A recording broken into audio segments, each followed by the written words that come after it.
Hello అండి అందరికీ. ఈరోజు సెషన్‌లో మనం పవర్ పాయింట్ గురించి తెలుసుకుందాము. స్లైడ్స్ డిజైన్ ఎలా చేయాలి, యానిమేషన్స్ అండ్ ట్రాన్సిషన్స్ గురించి ఈ సెషన్‌లో మనం తెలుసుకుందాం.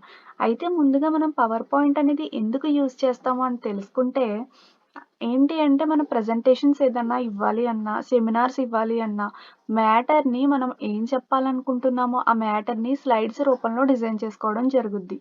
అప్పుడు మనం ప్రెజెంటేషన్ అనేది బావుంటుందనమాట. ఇందులో మనం పవర్ పాయింట్‌ని యూజ్ చేసి స్లైడ్స్ అనేవి మనం డిజైన్ చేసుకుంటాం. అయితే ఆ డిజైన్స్ గానీ, యానిమేషన్స్ ఎలా చేయాలి, ట్రాన్సిషన్స్ వీటన్నిటి గురించి నేను డీటెయిల్‌గా చెప్తాను. ఒకసారి చూసేయండి. ముందు మనం పవర్ పాయింట్ ఓపెన్ చేసిన తర్వాత మనకి ఇలా ఓపెన్ అవుతుంది. ఇవేంటి అంటే డిజైన్స్ అనమాట. మన స్లైడ్ అనేది ఏ డిజైన్‌లో రావాలి అనేది మనం ఇక్కడే సెలెక్ట్ చేసుకోవచ్చు. లేదు అనుకుంటే మనం బ్లాంక్ ప్రెజెంటేషన్ తీసుకొని తర్వాత డిజైన్ అనేది చేసుకోవచ్చు. ఇక్కడ మనం సెర్చ్ బార్ ఉంటుందండి. సెర్చ్‌లో మనం ఏం కావాల్సిందైతే అది టైప్ చేసుకుంటే మనకి ఒక స్లైడ్స్ అనేవి కొన్ని స్లైడ్స్ వచ్చేస్తాయి. ఒక పీడీఎఫ్ రూపంలో. ఆ స్లైడ్స్ అనేది మనం డౌన్‌లోడ్ చేసుకొని ఓపెన్ చేసుకుంటే స్లైడ్స్ డిజైన్ అన్నీ కూడా వచ్చేస్తాయి. దాని ద్వారా మనం మ్యాటర్‌ని ఎడిట్ చేసుకోవచ్చు. లేదు అంటే బ్లాంక్ ప్రెజెంటేషన్‌లోనే మనకు నచ్చినట్టు డిజైన్ చేసుకోవచ్చు. అయితే నేనిక్కడ బ్లాంక్ ప్రెజెంటేషన్ అనేది తీసుకుంటున్నాను. ఇలా వచ్చేస్తుందండి బ్లాంక్ ప్రెజెంటేషను. అయితే ఇక్కడ మనం ఏదన్నా టైప్ చేసుకోవచ్చు. నేను కంప్యూటర్ బేసిక్స్ అని చెప్పి టైప్ చేశాను. కింద టైటిల్, సబ్‌టైటిల్ ఏదైనా ఇచ్చుకోవచ్చు. సబ్‌టైటిల్ ఏదో ఒకటి ఇచ్చుకోవచ్చు. ఇది మనకి ఈ స్లైడ్ అనేది మనకి డల్‌గా కనిపిస్తుంది. అంటే ఎంప్టీగా కనిపిస్తుంది కదా! వైటే ఉంది మొత్తం డిజైన్ ఏం లేదు కాబట్టి మనం దీన్ని డిజైన్ చేసుకోవచ్చు. ఎలాగా అంటే మన టూల్స్‌లో డిజైన్ అనేది సెలెక్ట్ చేసుకుంటే ఇక్కడ మనకి కొన్ని డిజైన్స్ అనేవి వస్తాయి. ఇక్కడ మనకి ఏ డిజైన్ అయితే కావాలో ఆ డిజైన్ మనం సెలెక్ట్ చేసుకోవచ్చు. ఆ డిజైన్ అనేది పెట్టుకోవచ్చు మనం. ఫర్ ఎగ్జాంపుల్ నేను ఇది సెలెక్ట్ చేశానండి. ఇక్కడ నాకు ఈ డిజైన్ ఓకే గానీ కలర్ ఓకే కాదు. కలర్ కావాలి. వేరే కలర్ కావాలి అనుకుంటే పక్కనే వేరియంట్స్ అని ఉంటుంది. థీమ్స్ పక్కన మనకి వేరియంట్స్ అని ఉంటుంది. ఇక్కడ నచ్చిన కలర్ అనేది మనం చేంజ్ చేసుకోవచ్చు అనమాట. మనకు నచ్చిన కలర్ అనేది ఇందులో పెట్టుకోవచ్చు. నెక్స్ట్ చూద్దాము. ఇలా మనం డిజైన్ చేసుకుంటాం స్లైడ్ అనేదాన్ని. నెక్స్ట్ మళ్ళీ ఇంకొక పేజ్ కావాలి అనుకుంటే హోమ్‌లోకి వెళ్ళిపోయి న్యూ స్లైడ్ అనేది క్లిక్ చేస్తే మనకి న్యూ స్లైడ్ అనేది వస్తుంది. సేమ్ డిజైన్‌తో. డిజైన్ వేరేది కావాలి అనుకుంటే మనం వేరేది మార్చుకోవచ్చు. ఇలా. ఇక్కడ ఏదన్నా టైప్ చేద్దాము. ఇన్పుట్ అండ్ అవుట్పుట్ డివైసెస్ అని చెప్పి టైప్ చేస్తున్నాను.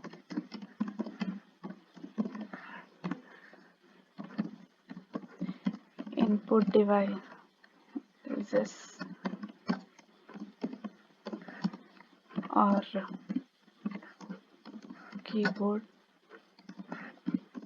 and mouse. Output devices are printer and monitor.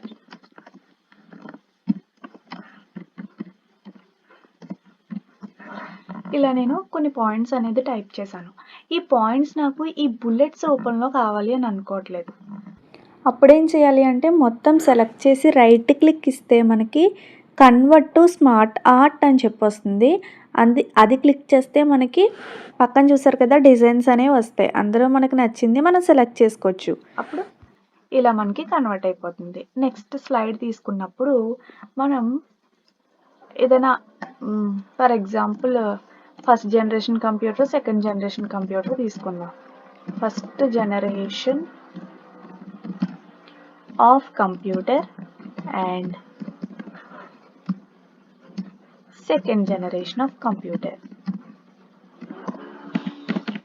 Generation ఒక నిమిషం second generation of computer. అయితే మనకి ఇప్పుడు ఇవి కావాలి, పిక్చర్స్ కావాలి అనుకోండి. నేను ఏం చేస్తానంటే సింపుల్గా గూగుల్ ఓపెన్ చేసేసి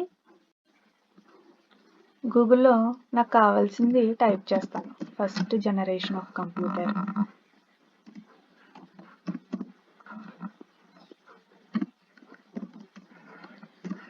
సెషన్ ఆఫ్ కంప్యూటర్. ఇది టైప్ చేసిన తర్వాత ఇమేజెస్లోకి వెళ్ళి నచ్చిన డిజైన్ ఇది నచ్చింది నాకు కావాలి అని అనుకున్నప్పుడు ఏం చేయాలంటే రైట్ క్లిక్ ఇచ్చి ఈ ఇమేజ్ని కాపీ చేసి మళ్ళీ నేను పవర్ పాయింట్ ఓపెన్ చేసి ఇక్కడ పేస్ట్ చేస్తాను. అప్పుడు ఆ ఇమేజ్ అనేది ఇక్కడ వచ్చేస్తుంది అనమాట. నెక్స్ట్ మళ్ళీ ఇంకొక ఇమేజ్ కావాలి, సెకండ్ జనరేషన్ కూడా తీసుకుందాం అనుకుంటున్నాను.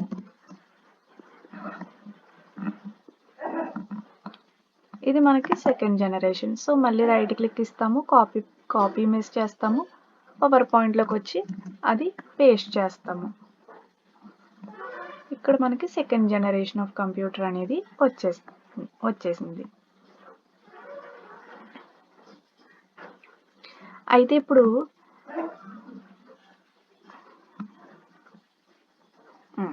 ఇలా ఇచ్చాం కదా, ఇప్పుడు మనకేం కావాలి అంటే యానిమేషన్స్ చూడండి. ఇప్పుడు మనం ఏదైనా పిక్చర్ ఇచ్చినప్పుడు అది ఎలా కనిపించాలి, మనం ప్రజెంటేషన్ ఇచ్చినప్పుడు అది ఎలా కనిపించాలి అని చూపిస్తే చూడండి. మనం ఫ్లై ఇన్ అనుకోండి, కింద నుంచి పైకి వస్తుంది. అట్లా ఫ్లోట్, స్ప్లిట్ అయినట్టు, వైప్ అయినట్టు ఇలా మనం డిజైన్స్ అనేవి చేంజ్ చేసుకోవచ్చు. సేమ్ ఇది కూడా అంతే. పిక్చర్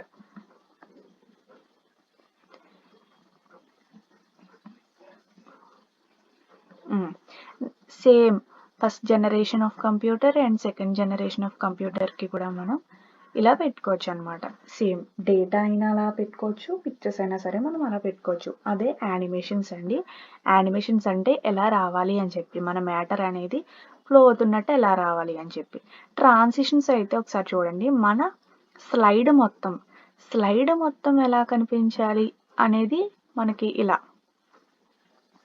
స్లైడ్ మొత్తం చేంజ్ అవుద్ది. ఇది ఓన్లీ పిక్చర్స్ మాత్రమే చేంజ్ అవ్వాలి, డేటా మాత్రమే చేంజ్ అవ్వాలి అన్నప్పుడు మనం యానిమేషన్స్ యూస్ చేస్తాం. మన స్లైడ్ మొత్తం ఎలా రావాలి అంటే ప్రజెంట్ అయినప్పుడు ఎలా కనిపించాలి, ఎలా వచ్చినట్టు అని చెప్పేది మనకి ట్రాన్సిషన్స్ అనమాట. ఇది మనకి ట్రాన్సిషన్స్, ఇలా మనం చేసుకోవచ్చు.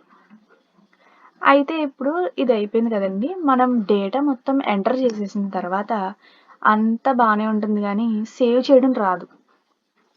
సేవ్ చేయకుండా బ్యాక్ వచ్చేస్తే ఏమవుతుంది, మొత్తం మనం చేసినవి అన్నీ కూడా డిలీట్ అయిపోతాయి సేవ్ చేయకపోతే.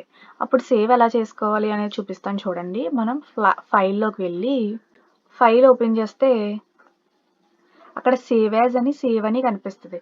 సేవ్ అంటే ఏంటంటే మనం ఫస్ట్ టైం సేవ్ చేస్తున్నట్టయితే సేవ్ అయినా సేవ్ యాజ్ అయినా సరే మనకి సేవ్ ఎలా చేసుకోవాలి, నేమ్ పెట్టి సేవ్ చేసేసుకుంటాం. అదే ఒకసారి సేవ్ చేసేసిన డేటాని మనం ఏదైనా ఎడిట్ చేసుకుని సేవ్ చేయాలనుకోండి, అప్పుడు సేవ్ అని క్లిక్ చేస్తే సరిపోతుంది. అప్పుడు మనం సేవ్ యాజ్ క్లిక్ చేసాము అంటే ఇంకొక న్యూ పీడిఎఫ్ కింద అది సేవ్ అవుతుంది అనమాట. ఓకేనా.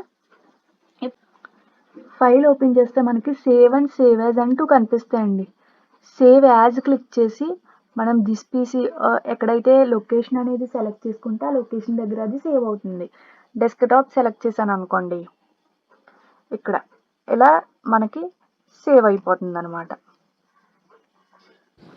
డేటా అనేది సేవ్ చేసేసాం కదా. నెక్స్ట్ మనం ఆల్రెడీ ప్రిపేర్ చేసిన కంటెంట్ ఏదైతే ఉందో దాన్ని ఎలా విజువలైజ్ చేయాలి, ఎలా చూపించాలి అందరికీ అనేది ఇప్పుడు చూపిస్తాను చూడండి. స్లైడ్ షో ఓపెన్ చేయాలండి.